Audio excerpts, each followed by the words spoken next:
Que le nom du Seigneur soit glorifié. Seigneur, merci pour ce culte.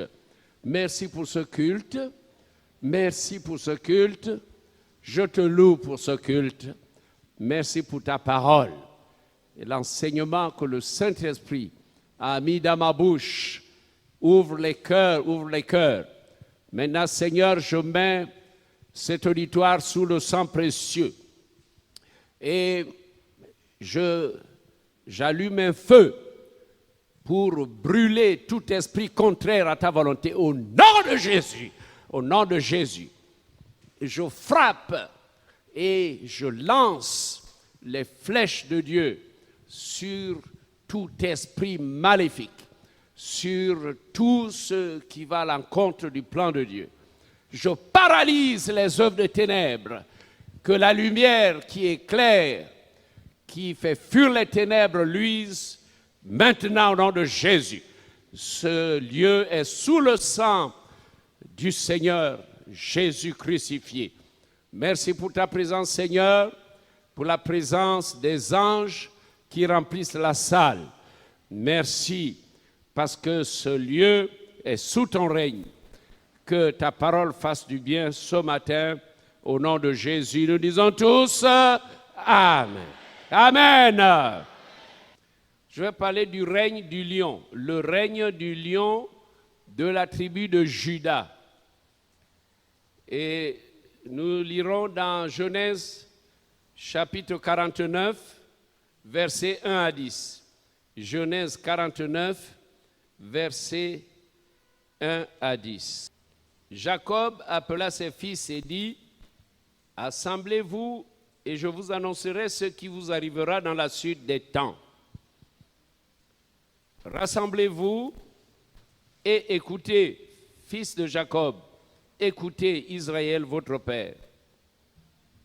Ruben, toi, mon premier-né, ma force et les prémices de ma vigueur, supérieur en dignité et supérieur en puissance, impétueux comme les eaux, tu n'auras pas la prééminence car tu es monté sur la couche de ton père.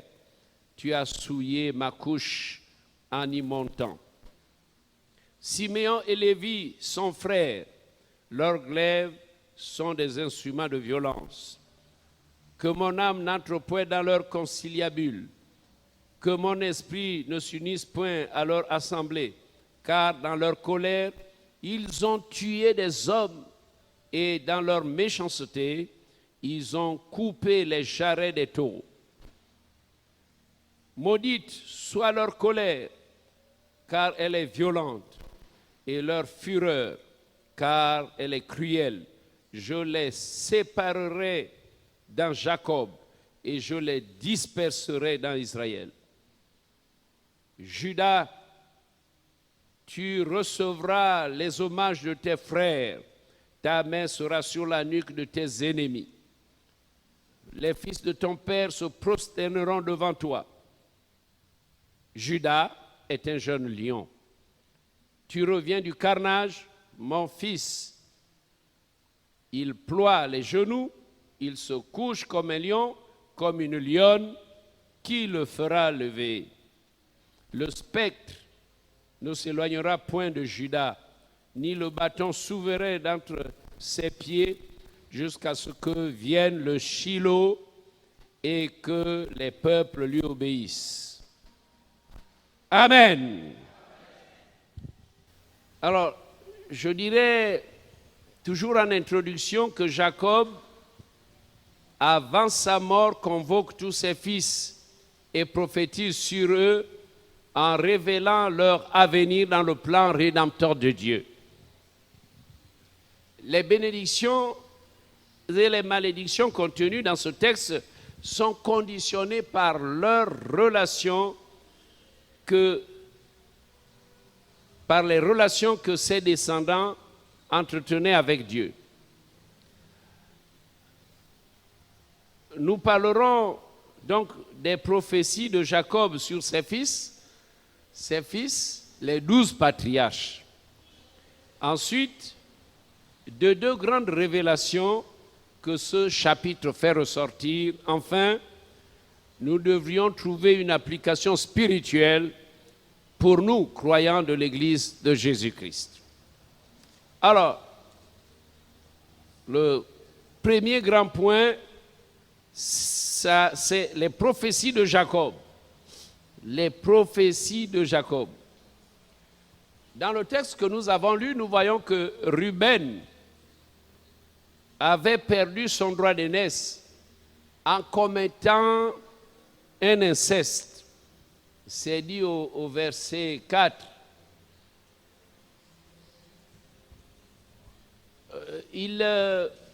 C'était le fils aîné. Ruben, toi mon premier-né, ma force et les prémices de ma vigueur, supérieur en dignité, ainsi de suite. Voilà, Ruben avait tout perdu. Pourquoi? Parce qu'il est monté sur la couche de son père.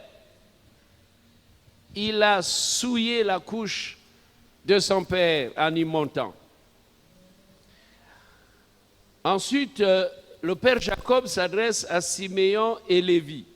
Siméon et Lévi, ils étaient violents, c'était des tueurs. Ils étaient comme des terroristes à cette époque-là.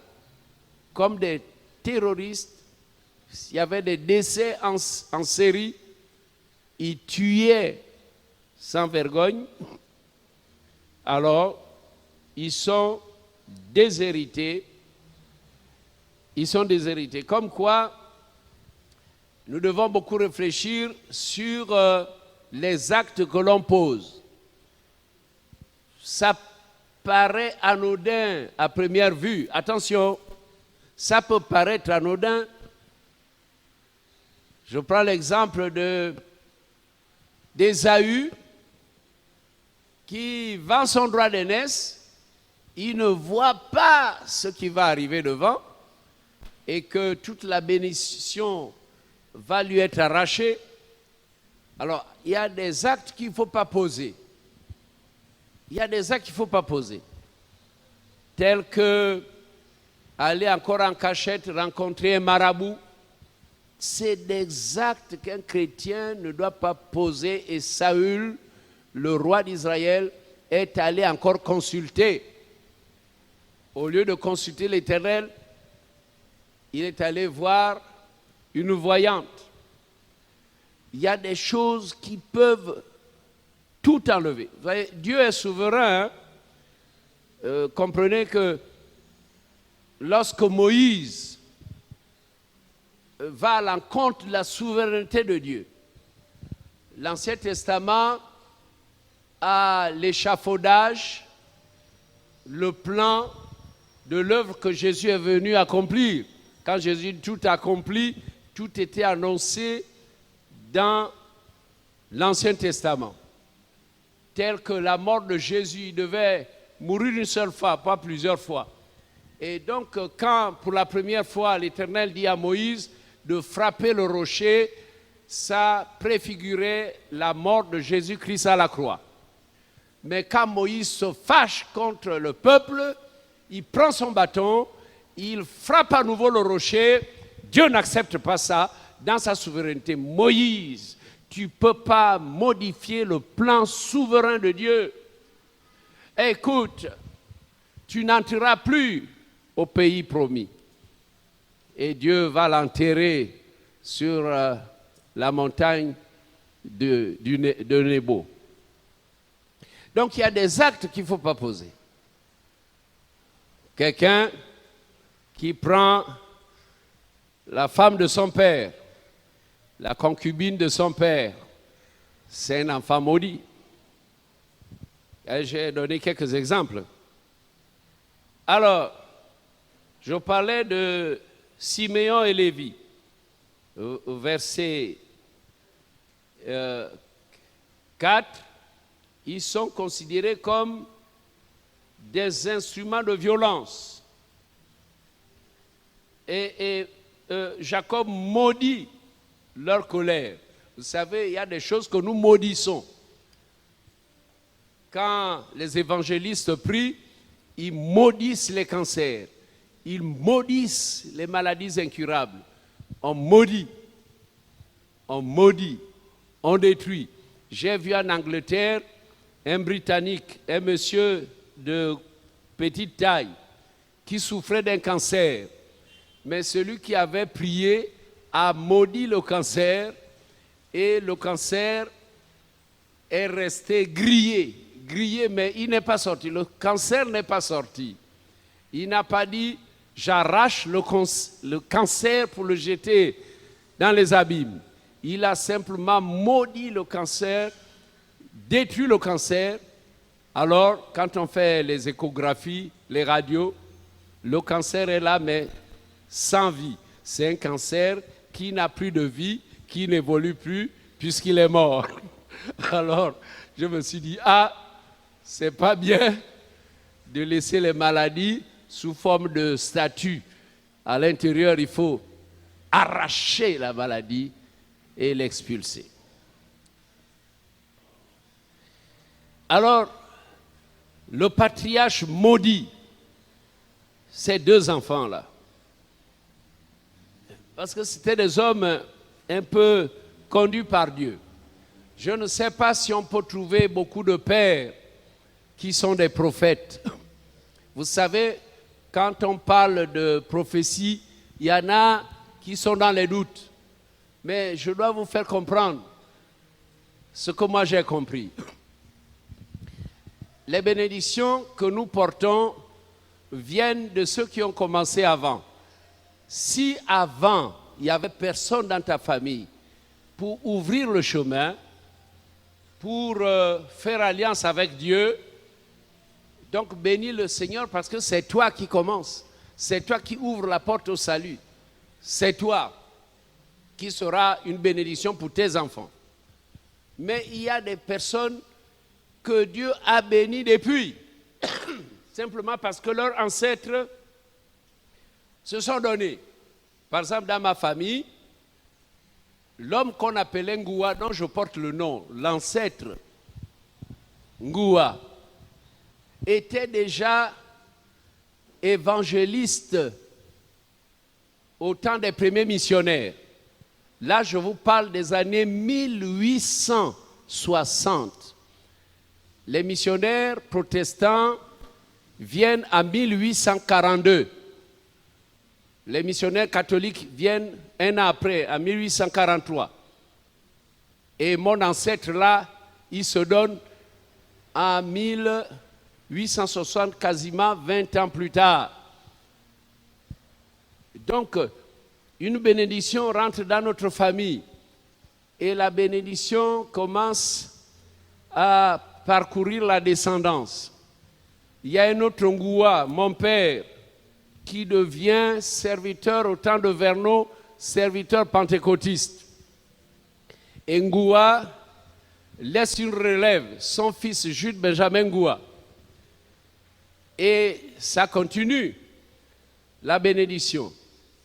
Dans les autres membres de la famille, tels que l'évêque Mike Joktan, c'est toujours la famille Joktan, ainsi de suite, jusqu'à un petit-fils, Badinga Francis, petit-fils, voilà, à la cinquième génération. Là, nous sommes mon père était à la 4e génération, je suis un membre de cette famille, serviteur de Dieu à la 5e génération, et d'autres se placeront à la 6e génération. Abraham, voyez cette descendance. Dieu dit à Abraham, quand tu ne seras plus, je serai le Dieu de ta descendance.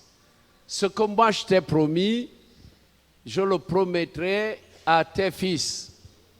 Et Dieu venait toujours avec la même promesse. Je t'ai destiné la terre de Canaan. Abraham est mort. Dieu se révèle à Isaac et lui dit, je suis le Dieu d'Abraham, ton père. Je suis ton Dieu. Ce que j'ai promis à ton père, je vais te le donner. Quand Isaac est mort, Dieu maintenant se révèle à Jacob en disant, je suis le Dieu de ton père Abraham, le Dieu d'Isaac, je suis ton Dieu, et ce que j'ai promis à Abraham, je te le donnerai à toi. Et ça va aller comme ça, même jusqu'à Joseph. Comprenez d'où viennent les révélations. Si toi, tu n'as pas cette filière de révélation, si tes yeux ne sont pas ouverts, si Dieu ne parle pas avec toi, c'est peut-être parce qu'aucun ancêtre t'a ouvert la porte. Mais toi, tu as la responsabilité d'ouvrir la porte à tes enfants. Amen. Est-ce que vous me comprenez? Donc, ne doutez pas. Ah, mais pourquoi l'apôtre? Mais Dieu lui parle. Non! Parce que Dieu avait commencé avec beaucoup de gens avant moi et Dieu avait aimé mon père qui était dans l'équipe des pionniers avec qui il a noué une alliance. Dieu a fait alliance avec la mission évangélique de Pentecôte devenue Assemblée de Dieu du Gabon. Les assemblées de Dieu sont dans une alliance. Ce n'est pas une église qu'on peut gérer comme ça. C'est une église où Dieu est au contrôle des commandes. Amen. Et il se trouve que je suis le rejeton, le tout petit, que le missionnaire a vu grandir, que les papas ont vu grandir. J'ai été dans toutes les missions. Mission de Vendo, mission de Lim. Voilà. Après, c'est Papa Njongue qui me forme. Donc, j'ai été cet enfant qui a pris la relève. Donc, il y a un contrat spécial, une alliance spéciale entre le ciel et l'homme que vous voyez. Et c'est pour ça que je conseille que personne ne fasse comme Moïse pour taper le rocher une deuxième fois, que personne ne vienne avec un vampire en disant « je tue Jules Benjamin Goua » parce que la catastrophe de ces personnes sera terrible. Je parle avec beaucoup d'amour, je parle du fond du cœur. Parce que je vous aime et je dis à ceux qui se trompent de faire attention. Faire attention aux actes que nous posons. Voilà, il y en a qui sont éliminés dans la bénédiction. Je n'ai pas l'intention ce matin de vous parler des 12 patriarches. C'est pour ça que je me suis arrêté au verset 10. Parce que j'ai d'abord donc la prophétie du Père Jacob à vous révéler. Ensuite, j'ai deux grandes révélations à faire ressortir de ce texte. Deux grandes révélations à faire sortir de ce texte. Alors, premièrement, Judas, Ruben est éliminé, Siméon, Lévi, ils sont éliminés, et le Père maintenant s'adresse à Judas. Judas apprend qu'il est un lion. Son père dit, Judas, son père dit ceci au verset 8, Judas, tu recevras les hommages de tes frères. C'est-à-dire que tes frères se prosterneront devant toi. Ta main sera sur la nuque de tes ennemis. Tes ennemis ne te résisteront pas. Les fils de ton père se prosterneront devant toi. Verset 8. Et au verset 9, Judas est un jeune lion. Ah, le papa qui dit Judas est un jeune lion. Tu reviens du carnage, mon fils. Il ploie les genoux, il se couche comme un lion, comme une lionne. Qui le fera lever? Ah ça. Alors donc nous allons essayer de comprendre cette grande révélation. Pourquoi Judas est-il un lion? Et qu'est-ce qui va arriver à la suite des temps. Verset 10. Le sceptre ne s'éloignera point de Juda, ni le bâton souverain d'entre ses pieds, jusqu'à ce que vienne le Shiloh et que les peuples lui obéissent. Ah, Juda, alors là, la bénédiction est de taille. La bénédiction est de taille. Juda,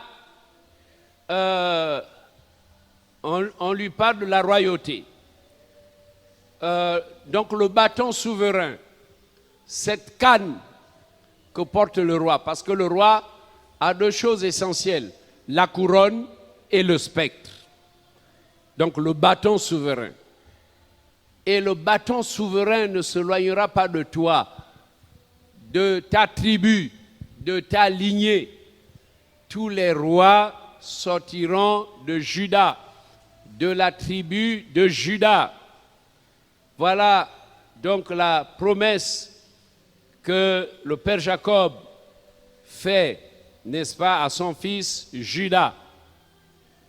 Juda est un jeune lion. Il se couche comme un lion, comme une lionne. Quand il revient, c'est-à-dire qu'il était imposant. Il avait des allures. Il avait des allures.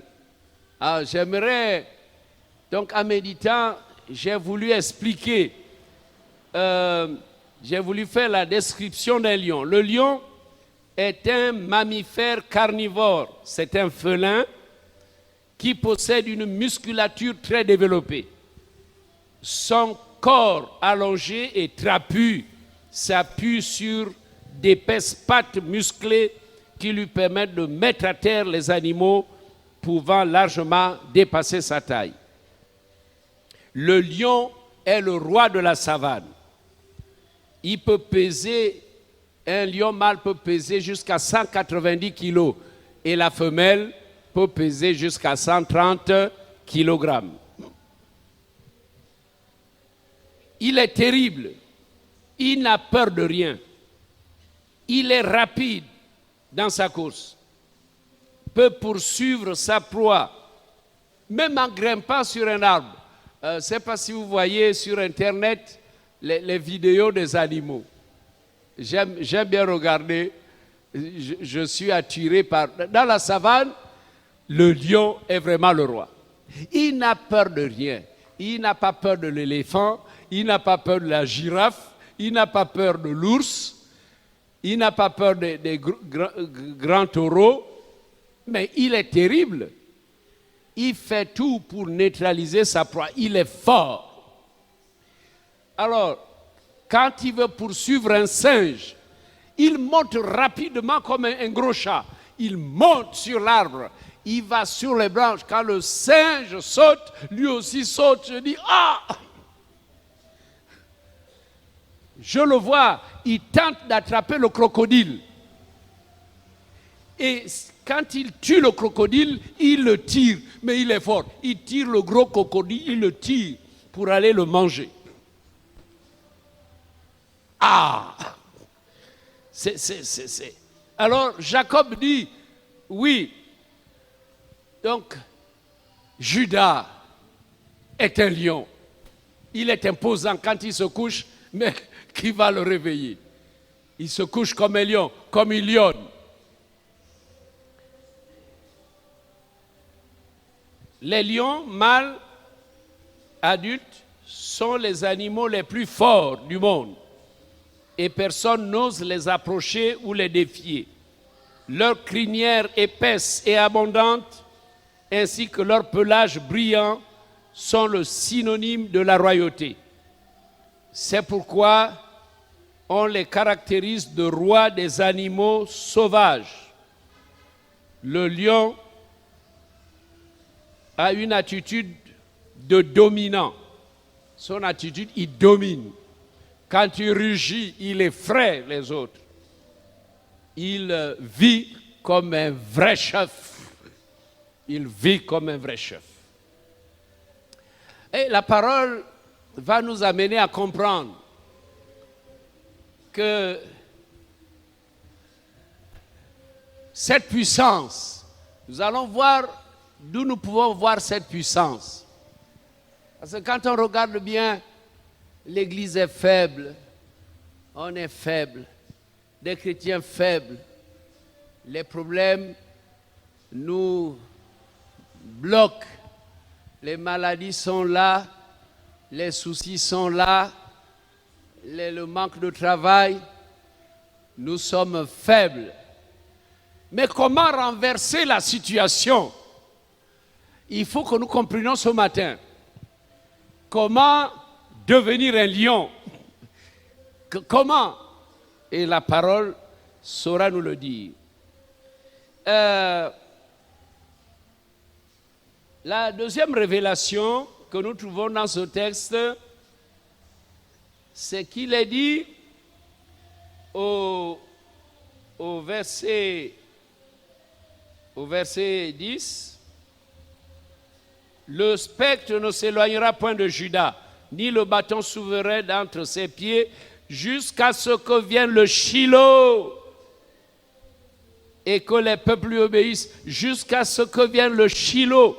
Ah, donc il y a deux grandes révélations, le lion, ensuite le Shiloh.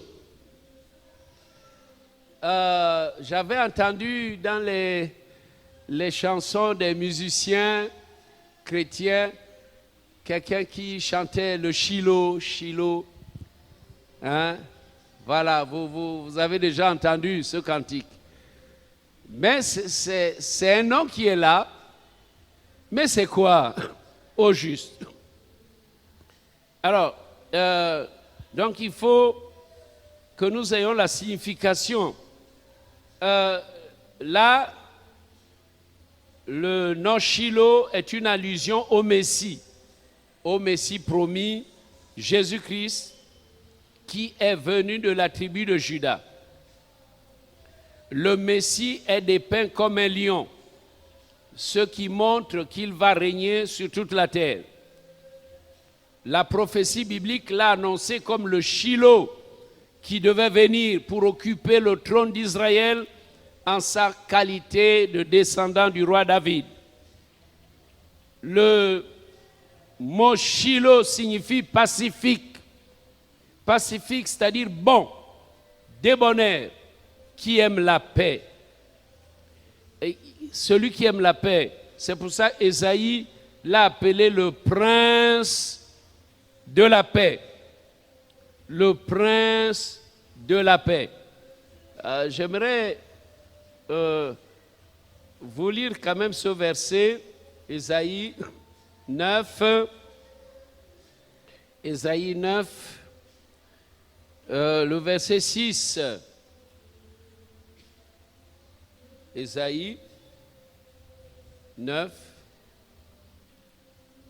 verset 6. Donné à l'empire de l'accroissement, voyez, on l'appellera, le verset qui précède dit, on l'appellera admirable conseiller, Dieu puissant, Père éternel, prince de la paix. Voyez l'enfant que le prophète Ésaïe a vu naître dans sa vision 8 siècles avant la naissance de Jésus, 8 siècles, 800 ans avant Ésaïe, a dit, un enfant vous est né. On l'a traité de malade. Quel enfant? Non, il est né. On l'appellera Père éternel, Dieu puissant, prince de la paix. Ah! Le prince de la paix. Donc le Shiloh qui devait venir, c'est le prince de la paix, celui qui donne la paix à tous les peuples. C'est celui qui procure la paix. Donc Shiloh veut dire le pacifique, celui qui est bon, qui aime la paix. Et quand le Shiloh viendra sur la terre, quand il viendra sur la terre, il récupérera tout le pouvoir donné à la tribu de Juda. Il prendra le relais. Donc Juda, tu seras au-dessus et le bâton souverain ne s'éloignera pas de toi. Et donc, cela va s'accomplir par l'arrivée du roi David. David était de la tribu de Juda, le roi David. Donc le roi David va régner. Mais maintenant, Ézéchiel, dans l'Ancien Testament, parle du prince, celui qui va s'asseoir sur le trône de David pour régner pendant 1000 ans. Tout ça, c'est écrit. Donc, vous voyez, la prophétie biblique s'est accomplie. Oh, gloire à Dieu. Le Shiloh, c'est celui qui viendra établir le règne de paix. Le Shiloh, quand il est venu, il a dit, tout pouvoir m'a été donné dans le ciel et sur la terre. Le Shiloh, quand il est venu, il a vaincu la mort. Après sa résurrection, il a été souverainement élevé et Dieu le Père l'a fait asseoir dans les lieux célestes, donc à sa droite. Et il a reçu le nom qui est au-dessus de tout nom, afin qu'au nom de Jésus, tout genou fléchisse dans le ciel, sur la terre et sous la terre. Jésus a été proclamé Seigneur des seigneurs, Roi des rois. Donc les trois mondes sont soumis, le monde céleste, le monde terrestre et le monde du séjour des morts. Même les poissons, vous savez, les poissons acclament le Créateur, Jésus-Christ. Les fleurs, les arbres, c'est quelque chose. Les fleurs ont leur façon de danser devant le Seigneur de gloire. Ah, vous voyez l'élévation. Judas, jusqu'à ce que vienne le Shiloh. Alors quand le Shiloh est arrivé, il a récupéré tout le pouvoir. Regardez, le sacerdoce était entre les mains des Lévites, donc les descendants d'Aaron. Mais le sacerdoce est enlevé. N'est-ce pas la descendance d'Aaron? Le sacerdoce est enlevé, n'est-ce pas, à la descendance de Lévi. Et le sacerdoce se retrouve maintenant entre les mains de, n'est-ce pas, du Shiloh, descendant de David. Cette prophétie s'est merveilleusement accomplie. Alors, j'ai beaucoup réfléchi et aux États-Unis, j'ai développé ce message en disant gloire à Dieu pour la venue du Shiloh. Gloire à Dieu pour la venue du Shiloh. Et j'avais lu un passage dans Ésaïe 11, verset 10 qui dit « En ce jour, le rejeton d'Isaïe sera là comme une bannière pour les peuples. Les nations se tourneront vers lui et la gloire sera sa demeure. » Ésaïe 11, verset 12 dit « Il élèvera une bannière pour les nations. Il rassemblera les exilés d'Israël et il accueillera les dispersés de Juda des quatre extrémités de la terre. » Ah, gloire à Dieu pour l'arrivée, la venue du Shiloh. Je ne sais pas s'il y a des compositeurs qui peuvent nous composer des cantiques sur le Shiloh.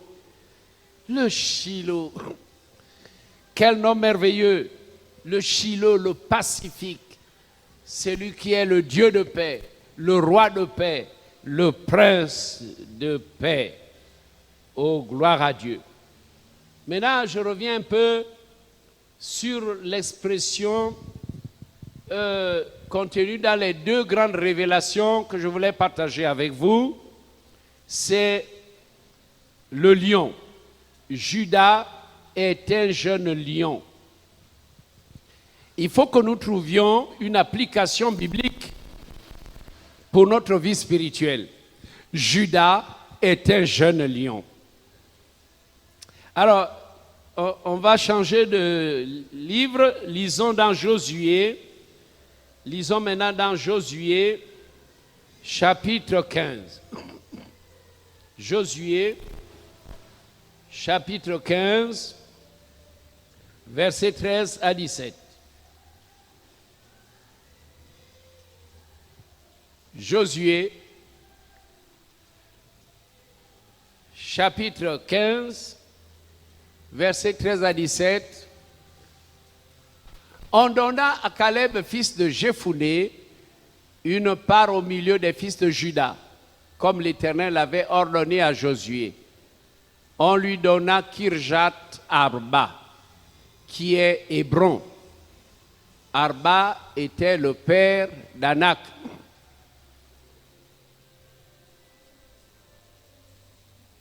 Caleb en chassa les trois fils d'Anak, Sheshai, Aïman et Talmaï, enfants d'Anak. De là, il monta contre les habitants de Débir. Débir s'appelait autrefois Kirjat Arbat.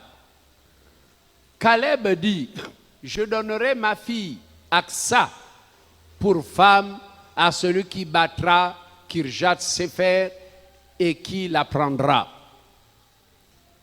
Othniel, fils de Kenaz, frère de Caleb, s'en empara et Caleb lui donna pour femme sa fille Aksa.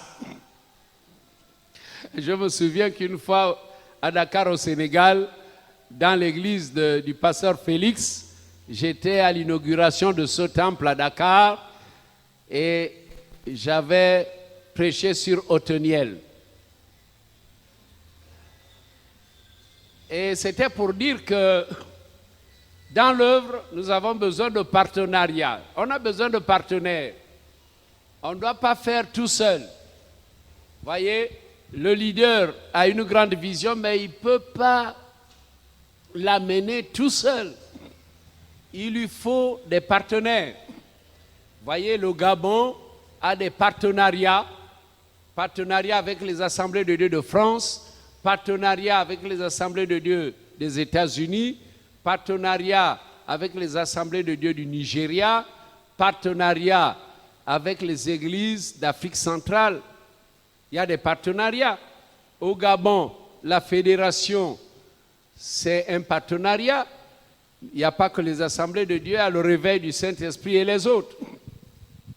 Alors, nous avons besoin d'engager des partenariats, de trouver des partenaires. Alors, Caleb a déjà conquis une partie du territoire qui lui avait été concédé. Mais il doit récupérer Kirjat Sefer. Donc, dans tout le secteur qu'on lui avait attribué, d'abord, Caleb, c'est lui qui va recevoir Hébron. Et Hébron, et c'est pour cela que j'avais donné à notre temple, on appelait Assemblée de Dieu de l'Ikwala. Après réflexion, j'ai trouvé qu'on devait appeler cette assemblée Hébron. Hébron, parce que c'est là le lieu de l'histoire des patriarches d'Israël. Hébron, c'est là où il y avait les tombes des patriarches. Alors donc on a donné au plus vieux, à l'ancien Caleb, le lieu qui était historique. Et il pouvait dire, ici à Hébron, il y a les tombeaux des patriarches.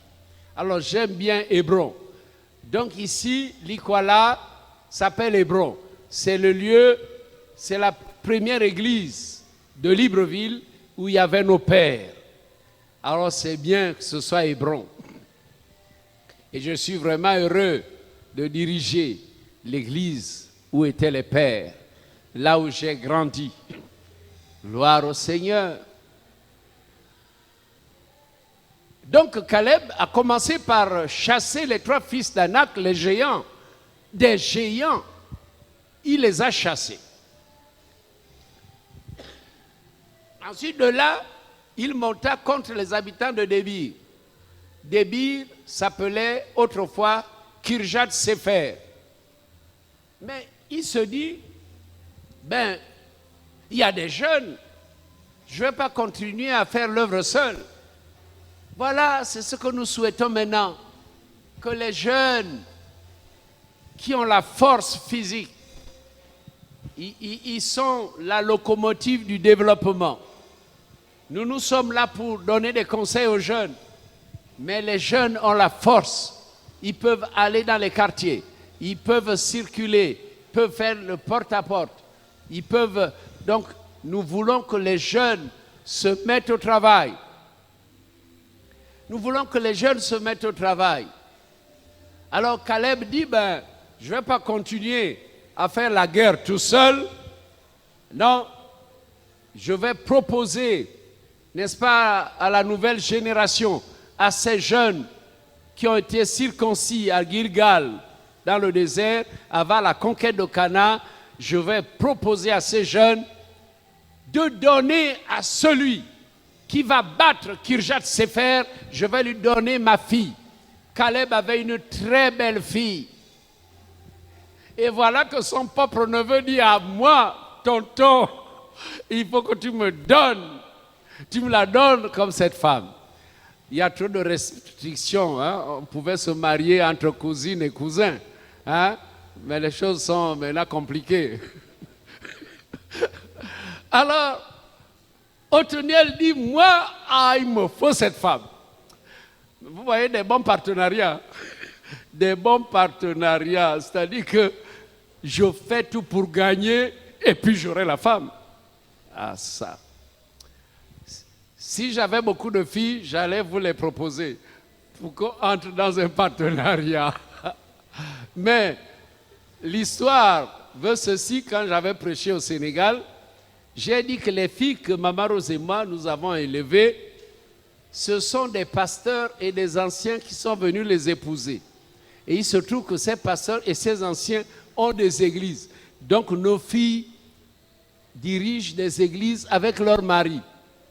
Regardez, le partenariat stratégique de Papa Jude.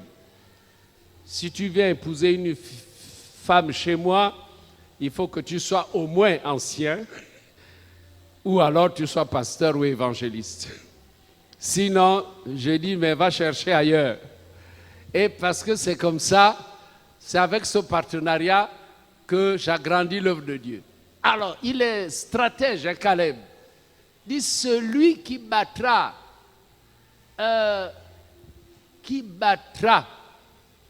les ennemis, hein, qui battra les géants du territoire qui me reste à conquérir, je vais lui donner ma fille, Aksa. Alors, Othniel s'est levé. Othniel s'est levé. Vous savez que ce sont justement ces jeunes formés dans le combat par Josué, circoncis à Gilgal, qui était à côté de l'entrée à Canaan. Ce sont ces jeunes qui ont remporté, puisque tous les vieux sont morts dans le désert. C'est cette génération qui est entrée pour conquérir le pays promis. Et ils n'avaient que les deux vieux, Josué et Caleb. Alors, donc il y a quelqu'un qui a la force d'un général. Il se lève et il va chasser les géants. Il s'empare du territoire. Et le vieux Caleb dit, ok, on va célébrer le mariage. Il y a même une histoire sur cette femme-là. Les enfants gardés chez les hommes de Dieu doivent avoir une culture spéciale. C'est-à-dire que quand une fille sort de la maison de Papa Jude et Maman Rose, ça doit être une fille de qualité. C'est comme ça que nous devons former nos enfants. L'enfant qui sort de chez un ancien la fille qui sort de chez un ancien doit être vraiment de qualité. Et Othniel se bat en disant, quoi, la fille du grand leader, de l'un des grands leaders, la fille de Caleb, l'homme de Dieu, si je l'épouse, j'aurai vraiment une femme. Et ça s'est vu. Dès qu'ils se sont mariés, Aksa dit, papa, donne à mon mari, tu nous as donné, n'est-ce pas, les rivières des montagnes et les rivières des vallées. Tu nous as donné quelques montagnes et quelques vallées, mais donne-nous aussi les rivières. Donc une femme qui négocie pour son foyer. Et nous voulons des femmes qui s'adressent à Dieu pour le foyer. Une femme qui invoque Dieu. Seigneur, bénis mon mari. Seigneur, soutiens mon mari. Seigneur, c'est ça, la qualité de femme qu'il faut à un Othniel. Parce que quand on est conquérant, quelqu'un qui doit combattre, il faut le soutien derrière. Et le premier soutien, c'est celle qui est à tes côtés. C'est celle qui est à tes côtés. Et s'il y a des femmes qui ne prient pas suffisamment pour leur mari et n'ont pas encore compris, alors qu'elles reçoivent la leçon de ce matin. Quand tu es la femme d'un homme de Dieu, d'un chrétien, ton mari peut être plus jeune dans la foi que toi, tu dois soutenir ton mari, tu dois prier. Si ton mari n'est pas converti, tu dois prier pour stabiliser le foyer. Prier pour qu'il se donne un jour, qu'il soit sauvé un jour. Une femme doit être une femme, une aide, une source de bénédiction. Voilà. Ici, oui, justement, verset 19 dit, elle répondit, fais-moi un présent, car tu m'as donné une terre du Midi, donne-moi aussi les sources d'eau. Et il lui donna les sources supérieures et les sources inférieures. Voilà comment Aksa, après son mariage, dit, ah, papa, tu es le grand leader, donne à notre couple, donne. Alors moi je dis, il n'y a pas de Caleb à qui vous allez demander des sources, mais c'est Dieu. C'est à Dieu. Donc vous devez être une femme qui demande à Dieu de bénir son mari. C'est bien de comprendre ces choses, mais je vais évoluer parce qu'il y a quelque chose qui m'intéresse. C'est que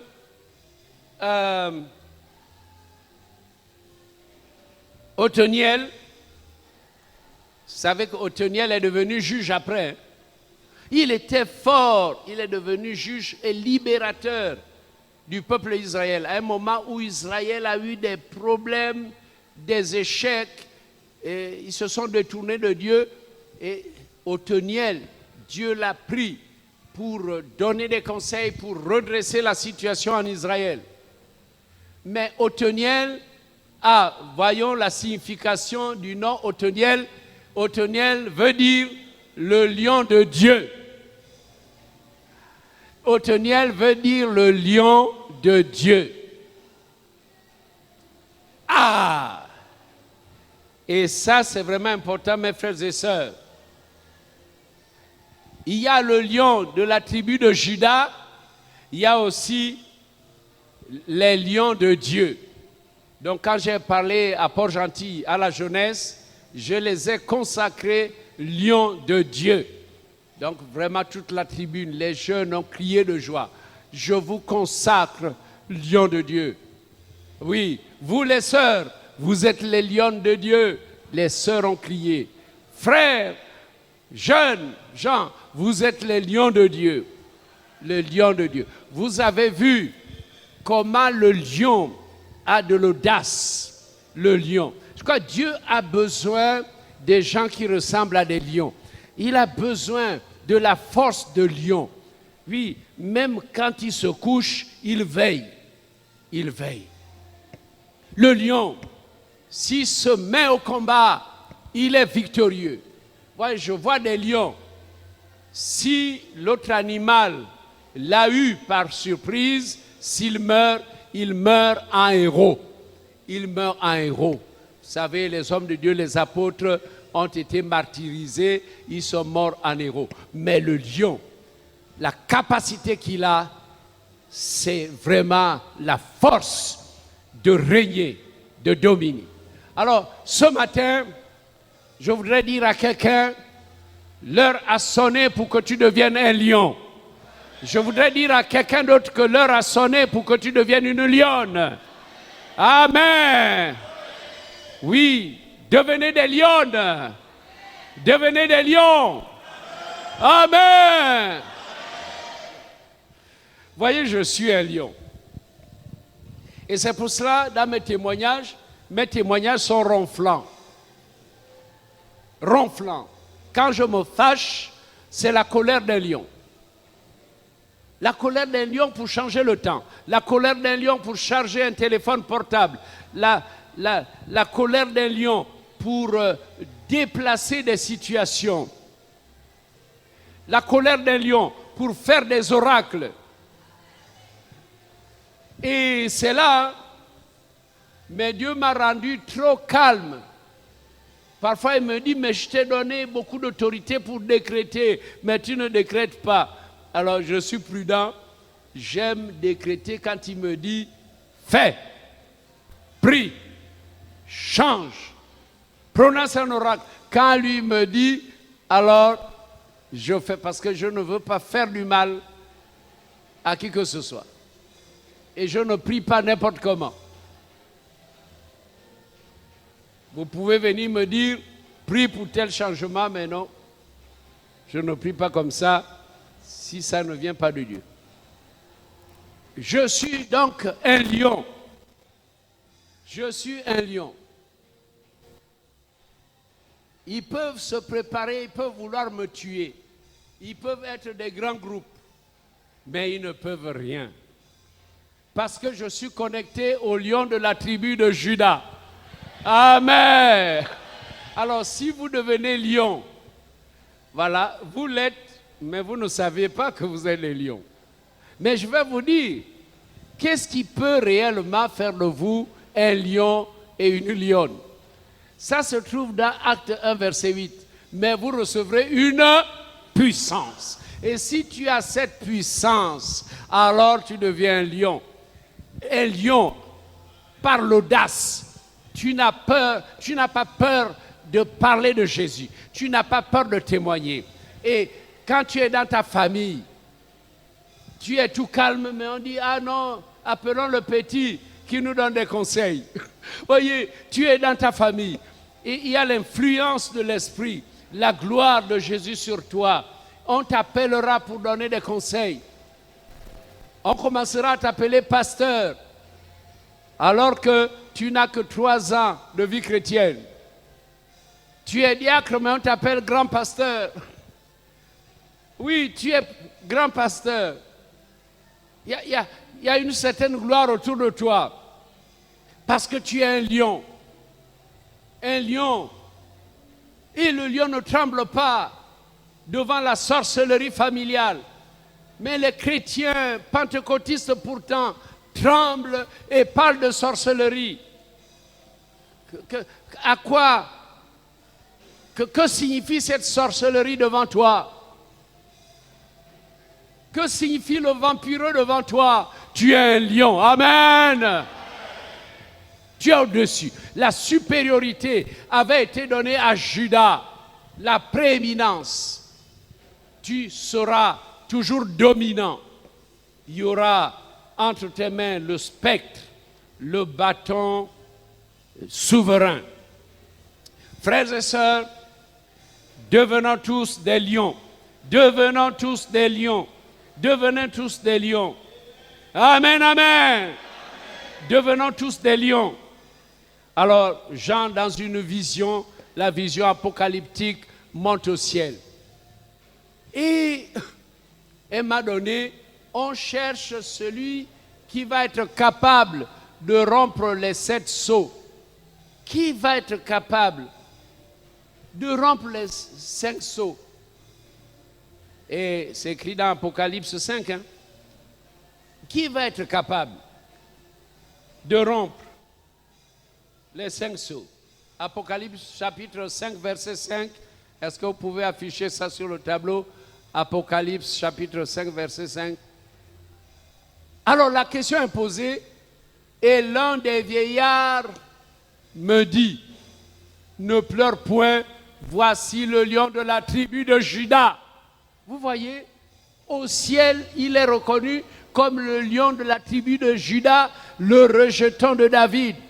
Il a vaincu pour ouvrir le livre et c'est 7 sceaux. Alléluia!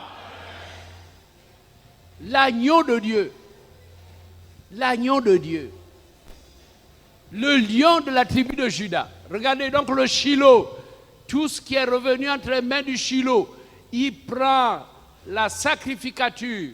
Il prend le sacerdoce. Il arrache à Lévi.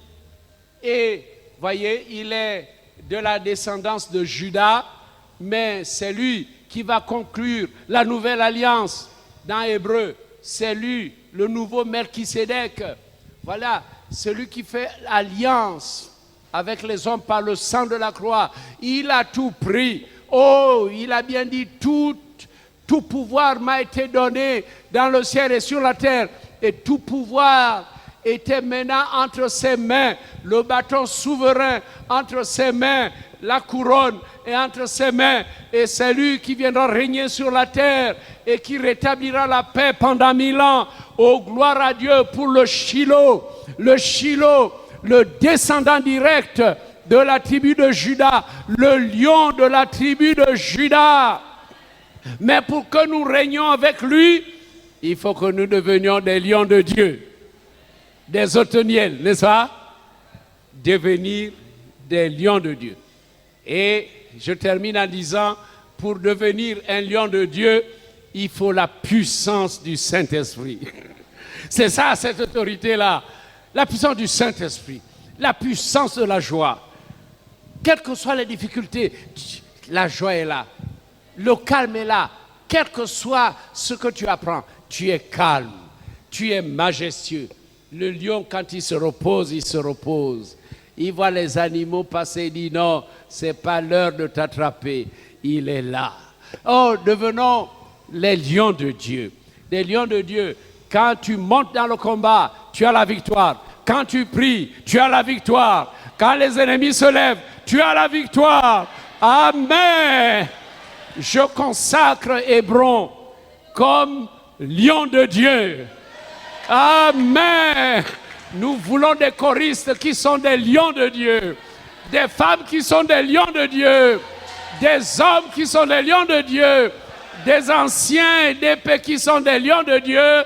Des pasteurs qui sont des lions de Dieu. Amen. Lèvons-nous, nous allons bénir le Seigneur pour que, et demander que la puissance du Saint-Esprit coule dans nos vies et que nous soyons forts. Cette puissance peut nous amener dans toute la Judée, dans la Samarie et jusqu'aux extrémités de la terre.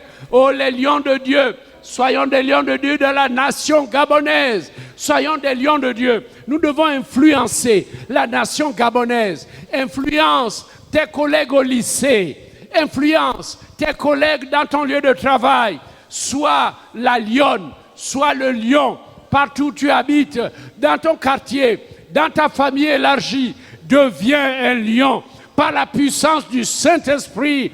Oui, les gens ne tiendront pas devant toi.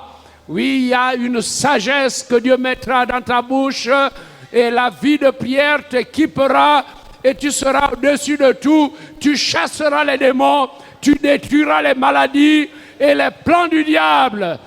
Prions le Seigneur, bénissons-le. Seigneur, merci. Merci pour ta parole. Merci pour ta parole. Merci parce que tu fais de nous des lions de Dieu. Oui, qui régneront avec les lions de la tribu de Juda. Des lions de Dieu. Tu fais de nous des lions de Dieu.